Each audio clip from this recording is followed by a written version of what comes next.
हुन्छ यहाँ सबैलाई ख्रीष्ट येशूको नाममा जय मसीह छ। आउनुहोस् हामी आज मत्तीको सुसमाचार 5 अध्यायको 6 पदलाई हामी पाठ गर्नेछौँ। धन्य धार्मिकताको निम्ति भोगाउने र तिर्खाउनेहरू, किनभने तिनीहरू तृप्त हुनेछन्।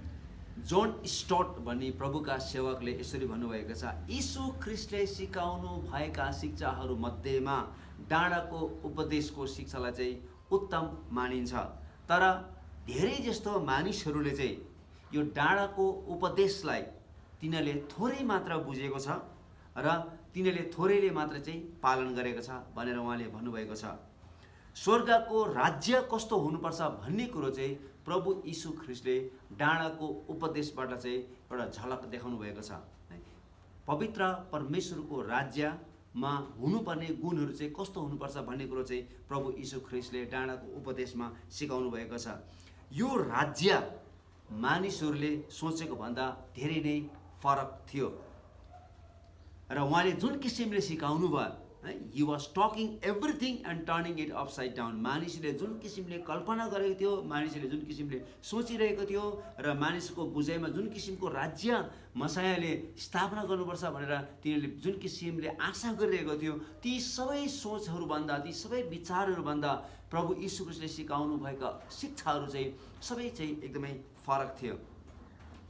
भिडले यो बुझ्न धेरै गाह्रो भयो, किनभने त्यो भिडले जहिले पनि शास्त्रीहरू र फरिसीहरूले दिएको शिक्षाबाट तिनीहरूले आफैलाई हिर्काएको महसुस गर्थे र दोषी भएर आशा बिना नै तिनीहरू घर फर्केर जान्थे। जब जब शास्त्रीहरूले र फरिसीहरूले मानिसको भिडलाई सिकाउने काम गर्थे, त्यति बेला तिनीहरूले चाहिँ धर्मशास्त्रबाट चाहिँ तिनीहरूले आफ्नै व्याख्या गरेर तिनीहरूले घोच्ने काम र मानिसहरूलाई दोष्याउने काम गरेको कारणले गर्दाखेरि चाहिँ मानिसहरूले आफूलाई ती धर्मगुरुहरूको शिक्षाबाट सुन्दाखेरि चाहिँ तिनीहरूले हामीलाई मौखिक रूपमा हिर्काइरहेको छ, कुटिरहेको छ भनेर तिनीहरूले त्यो किसिमले महसुस गर्थे र तिनीहरूले सिकाएको शिक्षामा तिनीहरूले अलिकति पनि तिनीहरूले चाहिँ आशा पाएको थिएन र तिनीहरू जहिले पनि निराश हुन्थे र तिनीहरूको शिक्षाबाट तिनीहरू निराश भएर जहिले पनि घर फर्किनु पर्थ्यो। तर जब प्रभु यीशु ख्रीष्टले आफ्नो मुख शिक्षा दिनका निम्ति उहाँले खोल्नुभयो, तब मानिसहरू उहाँको शिक्षामा दङ्ग परेको छ, किनभने उहाँले चाहिँ फरक किसिमले मानिसहरूलाई सिकाउनु भयो र जब उहाँले सिकाउनु भयो, उहाँले चाहिँ धन्य भन्ने शब्दबाट चाहिँ उहाँले सिकाउनु भएको छ र जब उहाँले सिकाउनु भयो, उहाँले सिकाउनु भएका ती हरेक वचनहरूले चाहिँ मानिसको हृदयमा स्पर्श गर्न सक्दथे। यसकारण यहाँनिर चाहिँ यो धन्य भन्ने जुन शब्द छ, यो शब्दलाई चाहिँ हाम्रो समाजले यो शब्दलाई चाहिँ बेठिक प्रकारले बुझेको छ, किनकि हाम्रो विचारमा चाहिँ आशिष भन्नाले चाहिँ आर्थिक रूपमा सुसज्जित रूपले हुनु हो भनेर चाहिँ हामीले त्यसरी बुझेका छौँ। यसकारण अहिले चाहिँ यो आशिष चाहिँ हामी चाहिँ आर्थिक रूपले सम्पन्न हुनु भनेर बुझेको कारणले गर्दाखेरि चाहिँ धेरै मण्डलीहरूमा चाहिँ प्रस्पेरिटी गस्पेल भन्ने चाहिँ प्रशस्त मात्रामा प्रवेश गरेको छ। यसले हामीलाई के सिकाउँछ भन्दाखेरि चाहिँ हामी स्वास्थ्य हुनु, हामी धनी हुनु र हामी चाहिँ सफलताको शिखरमा पुग्नु, त्यो चाहिँ पवित्र परमेश्वरबाट आएको आशिष हो भनेर चाहिँ धेरै मानिसले त्यसरी बुझ्ने गरेको छ। र यदि कुनै घरमा बिरामी भयो भनेदेखि चाहिँ हामीले कुनै पनि धर्मगुरुहरूलाई प्रार्थना गर्न बोलायौँ भनेदेखि चाहिँ तिनीहरूले सिधै भन्ने गर्छ, तपाईँले पश्चाताप गर्नुहोस्, पापको कारणले गर्दाखेरि तपाईँ बिरामी हुनुभएको भनेर कतिले त्यसरी पनि विश्लेषण गरेको कुराहरू हामी भेटाउँछौँ। तर यदि तपाईँ र ममा यदि सुस्वास्थ्य छैन भनेदेखि, तपाईँ र ममा धन सम्पत्ति छैन भनेदेखि, तपाईँ र म शिखरमा पुग्न सकेको छैनौँ भनेदेखि चाहिँ के हामी धन्यको भएको छैनौँ र?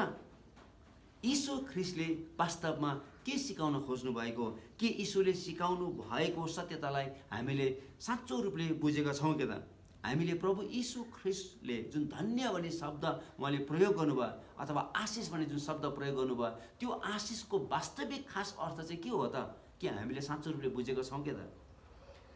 3 र 9 पद, 5 अध्यायको 3 र 9 पद त्यो चाहिँ वर्तमान कालमा प्रयोग गरिएको छ भनेदेखि चाहिँ 4 पददेखि लिएर 8 पदसम्म चाहिँ यो चाहिँ भविष्य कालमा यो चाहिँ विशेष प्रकारले प्रयोग गरेको छ। तर यदि हामीले प्रभु यीशु ख्रीष्टलाई विश्वास गरेका छौँ भने र हामी चाहिँ अर्कै राज्यको हामी चाहिँ सदस्यहरू भएका छौँ भन्ने कुरो चाहिँ हामीले बुझ्नुपर्छ। यसकारण हामी यो संसारको नियममा होइन, तर हामी जुन राज्यको हामी सदस्य भइरहेका छौँ त्यो राज्यको चाहिँ गुणहरू चाहिँ हाम्रो दैनिक जीवनमा, हाम्रो हरेक क्रियाकलापमा, हाम्रो बोली वचनमा, हाम्रो हेराइमा, हाम्रो उठाइ बसाइमा, हाम्रो दृष्टिकोणमा, हाम्रो सोचाइमा चाहिँ त्यो राज्यको चाहिँ गुणले हामी भरिनुपर्छ र त्यसरी चाहिँ हाम्रो क्रियाकलापहरूमा अगाडि बढ्नुपर्छ। 4 देखि 8 पदसम्म भविष्यमा हुने आशिषहरूको बारेमा प्रभु यीशु ख्रीष्टले बताउनु भए तापनि हामी यही वर्तमान समयमा पनि प्रभु यीशु ख्रीष्टलाई विश्वास गरिसके पश्चात उहाँको पछि हामी हिँड्यौँ भनेदेखि चाहिँ हामी ती आशिषहरू अहिले वर्तमान समयमा पनि हामी अनुभव गर्न सक्छौँ भन्ने कुराहरू चाहिँ हामी यहाँबाट बुझ्न सक्छौँ। यीशुले भन्नुभयो, धन्य धार्मिकताको निम्ति भोकाउने र तिर्खाउनेहरू। हेर्नुहोस् है त, धन्य धार्मिकताको निम्ति भोकाउने र तिर्खाउनेहरू। जब भोक र तिर्खाको बारेमा उहाँले भन्नुभयो तब भिडले सजिलैसँगले बुझ्न सकेको थियो, किनकि तिनीहरूको पृष्ठभूमि चाहिँ एकदमै गरिब परिवारबाट आएको कारणले गर्दाखेरि भोकको मूल्य कति हुन्छ र भोक कुन अवस्थामा हुन्छ भन्ने कुरो चाहिँ भिडले सजिलैसँगले बुझ्न सकेको थियो र भोक र तिर्खा चाहिँ कति गम्भीर हुन्छ भन्ने कुरो चाहिँ त्यो भिडले बुझेको कारणले गर्दाखेरि जब प्रभु यीशु ख्रीष्टले धार्मिकताको निम्ति भोकाउने र तिर्खाउने भन्ने बित्तिकै तिनीहरूले स्पष्ट रूपले बुझ्न सकेको थियो। शरीरलाई भोजन र पानी कति महत्त्व छ र भन्ने कुरा चाहिँ प्रभु यीशु ख्रीष्टले वास्तवमा जुन किसिमले सिकाउनु भएको थियो भिडले त्यसरी सजिलैसँगले बुझ्न सकेको थियो, किनभने हाम्रो शरीरको निम्ति भोजन र पानी अत्यन्तै महत्त्वपूर्ण भएको कारणले गर्दाखेरि चाहिँ प्रभु यीशु ख्रीष्टले भन्नुभयो त्यसरी नै हामीले चाहिँ धार्मिकता चाहिँ हाम्रो निम्ति अत्यन्तै महत्त्वपूर्ण कुरो। यदि हामी पवित्र परमेश्वरको राज्यमा एक असल नागरिक भएर हामी जिउन चाहन्छौँ भनेदेखि चाहिँ हामीलाई चाहिँ पवित्र परमेश्वरको धार्मिकता चाहिँ अत्यन्तै महत्त्वपूर्ण छ है भन्ने कुरो उहाँले सिकाउनु भयो। यसकारण त्यो धार्मिकताको निम्ति चाहिँ हामी निरन्तर रूपले भोकाउनुपर्छ र तिर्खाउनुपर्छ भन्ने कुरो चाहिँ प्रभु यीशु ख्रीष्टले सिकाउनु भयो। यसकारण यहाँनिर चाहिँ साधारण भोकको बारेमा होइन, तर जब मानिस खानु नपाउँदा कति छटपटिन्छ त्यो किसिमको भोक, स्टार्भेसन भन्ने शब्द यहाँनिर प्रयोग गरेर चाहिँ स्टार्भ हुनु अथवा भोजनको निम्ति एकदमै ठुलो तृष्णा राख्नु, एकदमै भोजनको निम्ति एकदमै तडपिनु, हामीले इच्छा खानु नपाउँदा पनि हामीलाई कति साह्रो अप्ठ्यारो परिस्थिति हुन्छ, त्यो किसिमको होइन, त्यो किसिमको तडपिनु, त्यो किसिमको भोक चाहिँ हामीमा जाग्नुपर्छ भन्ने कुरो चाहिँ यहाँनिर प्रभु यीशु ख्रीष्टले सिकाउनु भयो। धार्मिकताको निम्ति चाहिँ हामीले त्यो किसिमले चाहिँ हामी चाहिँ भोक चाहिँ हामीमा हुनुपर्छ भन्ने कुरो प्रभु यीशुले सिकाउनु भयो। परमेश्वर बिना हामी खोक्रो छौँ, हामी शून्य छौँ भन्नु खोजेको। त्यो खोक्रोपनलाई तृप्ति पार्नु मानिसहरू भोकाएका छन् र तिर्खाएका छन्। हेर्नुहोस् न, हरेक मानिसले हामी भित्र भएका जुन त्यो खोक्रोपन छ त्यो खोक्रोपनलाई भर्नका निम्ति मानिसहरू विभिन्न प्रकारले भोकाएका छन्, विभिन्न प्रकारले तिनीहरू चाहिँ तिर्खाएका छन्। आज धेरैले त्यो खोक्रोपन पुरा गर्नका निम्ति चाहिँ र त्यो भोक र त्यो तिर्खालाई मेट्नका निम्ति चाहिँ परमेश्वरको धार्मिकता बाहेक अरू विभिन्न कुराहरूले पूर्ति गर्न खोजिरहेको कुराहरू हामी भेटाउँछौँ। हामी यिर्मया 2 अध्यायको हामी 11 पददेखि लिएर 13 पद हामी पढ्नेछौँ र त्यहाँनिर यिर्मया अगमवक्ताले के भनेको छ हामी पढौँ त। के कुनै जातिले आफ्नो देवताहरू बदली गरेका छन् र यद्यपि कुनै प्रकारले ती ईश्वर होइनन्, तर मेरो प्रजाले त आफ्नो गौरव व्यर्थका मूर्तिहरूसँग साटे। हे आकाश मण्डल, यस कुरामा तिमीहरू चकित हौ र ठुलो डरले थरथर काम। परम प्रभु भन्नुहुन्छ, मेरा प्रजाले 2वटा पाप गरेका छन्। मलाई जिउँदो पानीको मूललाई तिनीहरूले त्यागेका छन् र पानी नरहने फुटेका कुण्डहरू आफ्ना निम्ति खनेका छन्। यहाँनिर यहुदी मानिसहरूले पवित्र परमेश्वरलाई त्यागेर, जो चाहिँ जीवनका मूल हुनुहुन्छ, जो चाहिँ पानीका मूल हुनुहुन्छ र तिनीहरूले चाहिँ अरू देवी देवताहरूलाई पुजेका छन्। यसकारण परमेश्वरले यहाँनिर भन्दै हुनुहुन्छ है, मेरो प्रजाले 2वटा पाप गरेका छन्। सबभन्दा पहिलो तिनीहरूले मलाई जिउँदो पानीको मूललाई तिनीहरूले त्यागेका छन् र पानी नरहने फुटेका कुण्डहरू आफ्नो निम्ति खनेका छन् भनेर चाहिँ यहाँनिर परमेश्वरले भन्दै हुनुहुन्छ। परमेश्वर भन्नुहुन्छ हामीमा स्वाभाविक इच्छाहरू छ जसको निम्ति हामी भोकाउँछौँ र तिर्खाउँछौँ, तर यहाँ अहिले पढेको पदमा चाहिँ मानिसहरूले त्यो जीवित पानीको मूललाई त्यागेका छन् र आफ्नै निम्ति यस्ता कुण्डहरू खनेका छन् जुन कुण्डहरू चाहिँ दुलो परेको छ र त्यहाँनिर पानी टिक्दैन है। मानिसहरूले त्यो खोक्रोपन चाहिँ केवल पवित्र परमेश्वरको धार्मिकताले, त्यो केवल परमेश्वरले मात्रै त्यो खोक्रोपनलाई पुरा गर्न सक्छ। तर मानिसहरूले चाहिँ त्यो खोक्रोपनलाई चाहिँ पुरा गर्नका निम्ति यति साह्रो तिर्खाएको छ, यति साह्रो भोकाएको छ। कसरी हुन्छ? तिनीहरूले त्यो खोक्रोपनलाई चाहिँ विभिन्न कुराहरूले भर्न खोजेका, तिनीहरूले आफ्नै कुण्डहरू खनेका छन् है। तिनीहरूले रुपियाँ पैसाले भर्न खोजिरहेको छ, सुख विलासले भर्न खोजिरहेको छ, मनोरञ्जनको कुराले भर्न खोजिरहेको छ, धन सम्पत्तिले भर्न खोजिरहेको छ, मान मर्यादाले, इज्जतले है, शिक्षाले भर्न खोजिरहेको छ। तर यी कुनै पनि कुराहरूले चाहिँ भरिँदैन भन्ने कुरो चाहिँ हामी यो पदबाट हामी स्पष्ट रूपले थाहा पाउँछौँ। किनभने जुन किसिमको कुण्डा मानिसहरूले खनिरहेको छ, त्यो चाहिँ फुटेको कुण्डाहरू चाहिँ खनिरहेको छ। त्यहाँनिर अलिकति पनि कुनै पनि कुराहरू टिक्न सक्दैन, त्यो चाहिँ क्षणिक मात्र हुन्छ भन्ने कुरो चाहिँ प्रभु यीशु ख्रीष्टले स्पष्ट रूपले यहाँनिर सिकाउन खोज्नु भएको छ। हामी लुका 15 अध्यायमा हामी 11 पददेखि लिएर 32 पदसम्म हामीले पढ्यौँ भनेदेखि चाहिँ त्यहाँनिर चाहिँ उडाउ पुत्रको कथाको बारेमा हामी पढ्न सक्छौँ र जसले चाहिँ आफ्नो कुण्डबाट जीवन जिउन चाहेको थियो। हेर्नुहोस् है त, उडाउ पुत्रले आफ्नै शक्तिले, आफ्नै सामर्थ्यले, आफ्नै रुपियाँ पैसाले एउटा स्वतन्त्रताको जीवन जिएर आफ्नो घरबाट टाढोमा गएर उसले एउटा विशेष किसिमको जीवन जिउन खोजेको थियो। तर जब उसले आफैले खनेको कुण्ड जब रित्यो तब उसको लागि कुनै पनि उपाय भएको छैन। त्यसपछि उसलाई भोक लाग्न थालिसकेपछि चाहिँ तब ऊ चाहिँ सुँगुरहरूसँग बास गर्न थालेको छ। तर जब सुँगुरहरूको बिचमा बास गर्दाखेरि जब त्यो सुँगुरहरूको भोजन उसले खानु नसकेपछि चाहिँ त्यसपछि उसलाई चाहिँ बाउको याद आएको छ, अथवा बाउको घरको एकदमै ठुलो सम्झना भएको छ। प्रभु यीशु ख्रीष्टले स्पष्ट पार्नु भयो हामी धार्मिकताको निम्ति चाहिँ भोकाउनु र तिर्खाउनु पर्छ भन्ने कुराहरू। त्यो उडाउ पुत्रले आफ्नो कुण्डबाट आफ्नो जीवनलाई उसले सम्हाल्न सकेन। यसकारण चाहिँ उसलाई चाहिँ पिताको घरलाई उसले चाहिँ सम्झेको कुरा हामी भेटाउँछ। यसकारण the sermon on the mount है, Jesus mentions the word righteousness 5 times. हामी यो डाँडाको उपदेश 5 अध्यायमा, 6 अध्यायमा, 7 अध्यायमा प्रभु यीशु ख्रीष्टले यो धार्मिकता भन्ने शब्द 5 पटकसम्म उहाँले प्रयोग गर्नुभएको छ। हामी 5 अध्यायको 6 पदमा हामीले पढिसकेका छौँ, 5 अध्यायको 10 पदमा पनि हामी त्यही धार्मिकता भन्ने शब्द हामी पढ्न पाउँछौँ, 5 अध्यायको 20 पदमा पनि हामी पढ्न पाउँछौँ, 6 अध्यायको 1 पदमा र 6 अध्यायको 33 पदमा उहाँले घरिघरि उहाँले चाहिँ धार्मिकताको बारेमा तिनीहरूलाई सिकाउनु भयो। किनभने धार्मिकता चाहिँ मानिसको निम्ति अत्यन्तै महत्त्वपूर्ण छ। मानिस पापी छ र मानिसलाई चाहिँ धार्मिकताको आवश्यकता छ।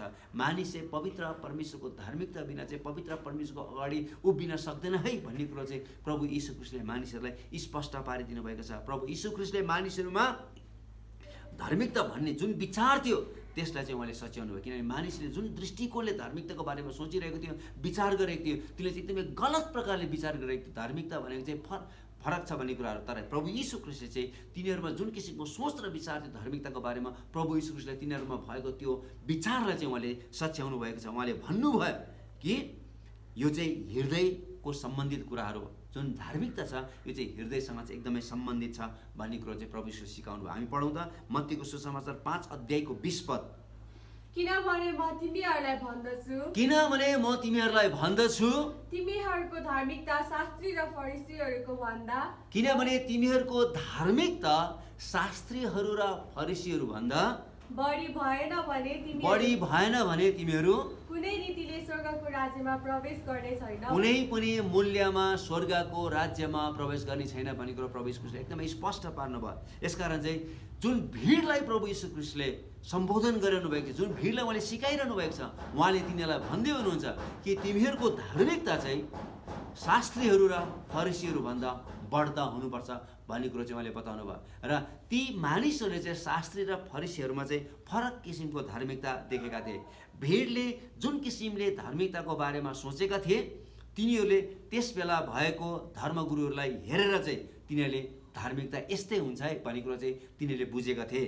त्यति बेलाका धर्मगुरुहरू बाहिरी रूपमा अत्यन्तै धर्मी देखिन्थ्यो र पवित्र देखिन्थ्यो, तर भित्री रूपमा तिनीहरू पापी र भ्रष्ट थिए। ती धर्मगुरुहरूले मानिसहरूलाई छिटो न्याय गरिहाल्थे र कपटी स्वभाव भएका मानिसहरू थिए।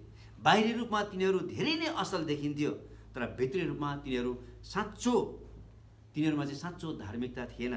र ती धर्मगुरुहरूले आफूले गरेको कामबाट हामी धर्मी ठहरिँदैछौँ र परमेश्वरको दृष्टिमा हामी एकदमै ठिक छौँ भने चाहिँ तिनीहरूले सम्झेका थिए। यसकारण चाहिँ त्यति बेलाको भिडले धार्मिकता भनेको चाहिँ यस्तै रहेछ है भन्ने कुरो चाहिँ तिनीहरूले बुझेका थिए। तर प्रभु यीशु ख्रीष्टले चाहिँ धार्मिकता चाहिँ त्यसरी होइन है, धार्मिकता चाहिँ त्यो होइन है भने चाहिँ प्रभु यीशु ख्रीष्टले स्पष्ट पार्नुभयो। What does righteousness mean? त्यसो भए त धार्मिकता भनेको के हो त भन्दाखेरि चाहिँ धार्मिकता भन्नाले भित्री हृदयबाट परमेश्वरलाई पहिलो स्थान दिएर जिउनु हो, जुन जीवन चाहिँ यो संसारको भन्दा एकदमै फरक छ, यो संसारको ढाँचाभन्दा, यो संसारको जीवनशैलीभन्दा, यो संसारको जति पनि प्रणालीहरू छ तीभन्दा फरक छ।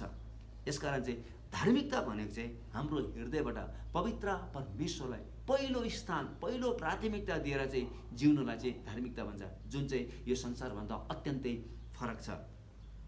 जब कुनै पनि व्यक्तिले प्रभु यीशु ख्रीष्टलाई प्रभु र मुक्तिदाता हो भनी आफ्नो पापको पश्चाताप गरी उहाँलाई विश्वास गरेर ग्रहण गर्छ, तब परमेश्वरले त्यो मानिसलाई सिधैमा उहाँले तिनीहरूलाई धर्मी ठहराउनुहुन्छ। त्यस समय मानिसहरू फरिसीहरूको शिक्षा सुनेर भड्किन्थे।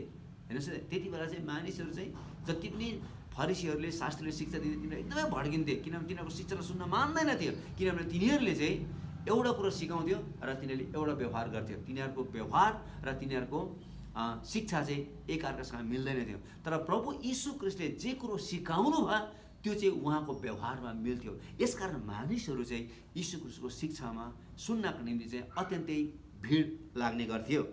यसकारण जब प्रभु यीशुले सिकाउन थाल्नुभयो, मानिसहरू चाहिँ एक किसिममा आशा पलाएर आएको थियो, किनभने उहाँले चाहिँ नयाँ दृष्टिकोणले सिकाउनु भएको थियो र उहाँले तिनीहरूलाई साँचो धार्मिकता दिन चाहनुहुन्थ्यो है। अन्तिममा हामी जिउँदो पानीको मूलको निम्ति भोकाएका छौँ कि तिर्खाएका छौँ भन्ने कुरो चाहिँ हामीले बुझ्नुपर्छ कि हाम्रो खोक्रोपनलाई आज पुरा गर्न हामीले आफ्नै कुण्डाहरू खनेका छौँ कि हामी पनि त्यस बेलाका धर्मगुरु जस्तै भएका छौँ कि? हामी पढाउँदा भजन लेखकले हामीलाई के भनेको छ? भजन सङ्ग्रह 63 को 1 पदले, हे परमेश्वर, हे परमेश्वर, तपाईं मेरो परमेश्वर हुनुहुन्छ, तपाईँ मेरो परमेश्वर हुनुहुन्छ, म तपाईलाई दिलो ज्यानले खोज्छु, म तपाईलाई दिलो ज्यानले खोज्छु।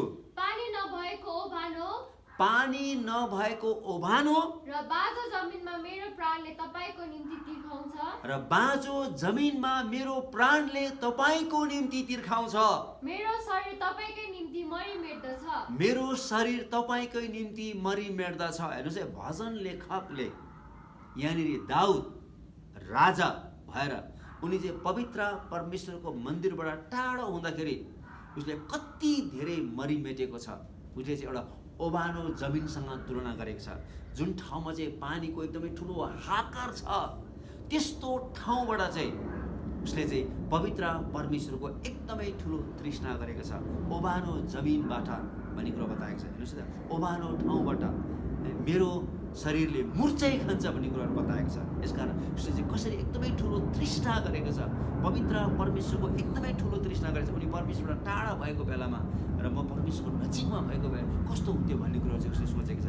हामी पढाउँदा भजन सङ्ग्रह 42 को 1 र 2 पदमा त्यही लेखकले हामीलाई के भनेको छ भन्ने कुराहरू, जसरी हरिणले खोलाका पानीको तृष्णा गर्दछ, जसरी हरिणले पानीको तृष्णा गर्दछ, त्यसरी नै हे परमेश्वर, त्यसरी नै हे परमेश्वर, मेरो प्राणले तपाईको तृष्णा गर्दछ, मेरो प्राणले तपाईँको तृष्णा गर्दछ। मेरो प्राण परमेश्वरको निम्ति, मेरो प्राण परमेश्वरको निम्ति, जीवित परमेश्वरको निम्ति तिर्खाउँछ। जीवित परमेश्वरको निम्ति तिर्खाउँछ। म कहिले गएर परमेश्वरलाई भेटु, म कहिले गएर परमेश्वरलाई भेटौँ। र यो किसिमको तिर्खा, यो किसिमको भोग चाहिँ हामी चाहिँ पवित्र परमेश्वरको धार्मिकताको निम्ति चाहिँ हामी चाहिँ के गर्नुपर्छ त, यो किसिमको भोग र तिर्खा चाहिँ हामीमा हुनुपर्छ। अनि मात्रै हामी परमेश्वरलाई हामी भेटाउन सक्छौँ। मुरली मृगा त्यसलाई तिर्खा लागेको बेलामा है, त्यसले पानी नभेटाउँदाखेरि त्यो कति धेरै रुन्छ है। र त्यो पानीको तृष्णामा चाहिँ त्यो चाहिँ विभिन्न ठाउँमा त्यसले चाहिँ आफ्नो जीवनलाई जोखिममा हालेर भए तापनि त्यो चाहिँ एकदमै पुरै रूपले पानीको खोजमा हिँडिरहेको हुन्छ। यसकारण यी दिनहरूमा विभिन्न ठाउँहरूमा विशेष खडेरी लाग्ने बेलामा अहिले विशेष ठाउँहरूमा चाहिँ मानिसहरूले ठाउँमा त्यसले पानी जम्मा गराइदिन्छ ताकि त्यहाँनिर चाहिँ जनावरहरू आएर उनीहरूले पानी पिउन सकोस् भन्ने कुराहरू। तर मृगले चाहिँ है आफ्नो जीवनलाई पनि उनीहरूले मोलको नठानिकन तिनीहरूले पानीको तृष्णा गरेर चाहिँ तिनीहरूले पानी खोज्दै जान्छ। र यहाँनिर त्यही कारण भजन लेखकले भनेको छ, जसरी मुरली मृग है खोलाको पानीको तृष्णा गर्दछ, त्यसरी नै मेरो सारा तनले, मेरो सारा मनले, मेरो सारा हृदयले तपाईँ पवित्र परमेश्वरको तृष्णा गर्दछ भन्ने कुरा बताएको छ। र यहाँनिर प्रभु यीशु ख्रीष्टले जे कुरो सिकाउँदै हुनुहुन्छ, हामी फेरि पद पढौँ त, 5 पद पढौँ त, हामी 6 पद पढौँ त। धन्य धार्मिकताको निम्ति भोकाउने र तिर्खाउनेहरू, धन्य धार्मिकताको निम्ति भोकाउनेहरू र तिर्खाउनेहरू, किनभने तिनीहरू तृप्त हुनेछन्। तिनीहरू तृप्त हुनेछन्। एकदमै प्रभुले एकदमै स्पष्ट पार्नुभयो। र हामी चाहिँ त्यो धार्मिकताको निम्ति, हामी पापले गर्दाखेरि हामी पुरै रूपले हामी परमेश्वरबाट टाढा भएका छौँ। हामीलाई परमेश्वरको खाँचो छ र परमेश्वरमा पुग्नको निम्ति हामीलाई धार्मिकता चाहिन्छ।